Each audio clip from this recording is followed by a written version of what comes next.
Well, for the love of Arai, I do love these Arai helmets, and go over real quickly how to clean them up according to Arai directly. I spoke to them yesterday. I've spoken to them a number of times over the years. Busted this one up pretty good a few times, unfortunately, and got replacement parts from those guys, which super helpful. I spoke to, I believe it was Scott yesterday, but everybody there's been really friendly and helpful, gave me all the rebuild parts. And I just bought new headliners, which maybe I didn't need to do, but this thing is actually kind of past due. It's a 2018, so it is 7 years old.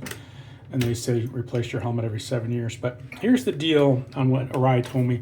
Once you can unsnap the headliner and the cheek pads, you can actually wash this thing completely submerged.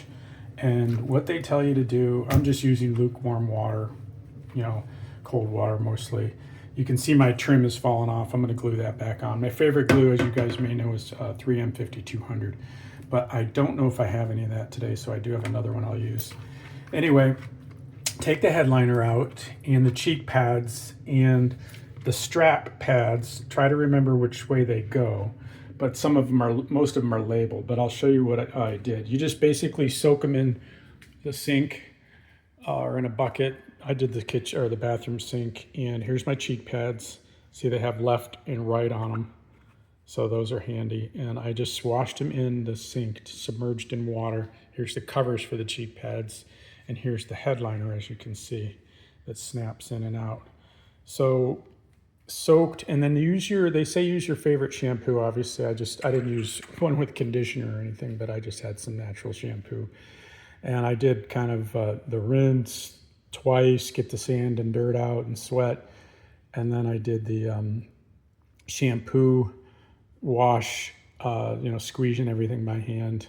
These were so crusty with sweat and dead skin. It was disgusting. I haven't washed it since I've owned it, to be honestly. And I sweat like a beast in Florida. So the thing was completely disgusting. So you'll see, this is an XL, but I did order all replacement parts just to have a second set. So when I wash these, I can leave these to dry, put the new set in and rotate in a sense, because I'm going to start washing it a little more often. But I just got them propped up to dry, squeeged them out with a towel. I squeezed them with a towel to get all the, extra moisture out that I could. And that kind of revitalizes the foam, he said. It kind of springs it back to life because the oils and dead skin kind of squish it down and make it less spongy. These are little mods I made, so if yours look different, that's normal. These I added to kind of tighten up around my ears for sound deadening. But that's that. Wash that with some shampoo. I had to take my Cardo out, obviously, to do this. And then you can... Oh, here's my little cheek pads, actually. I forgot to put those in the water.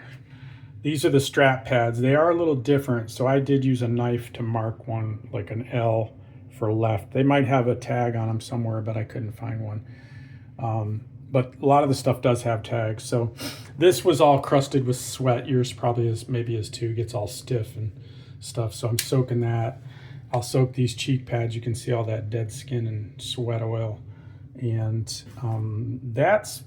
I think this is not real leather, so you don't have to worry about that.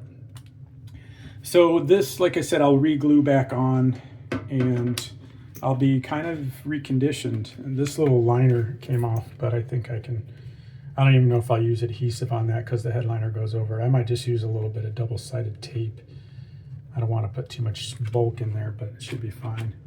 And you can see the size of your helmet. It's stamped actually on the D-ring he showed me, and it's true. I don't know if you guys can see it. Oops, there goes the light. Hang on. There we go. Here goes the light. Or there it is. I think it's right on the D-ring. Can you see that? Right by my thumbnail there. There, 2018. So this one is basically expired, but I don't care. I use them longer than that anyway. I haven't had any major crashes with it.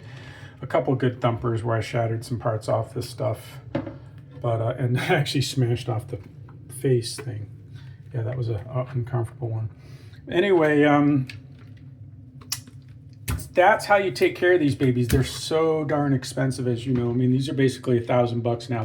This is the XD4, and the XD5 is like $950 plus tax and shipping for all I know. So let's call it $1,000. But in my opinion, they're worth it because I cannot find anything more comfortable.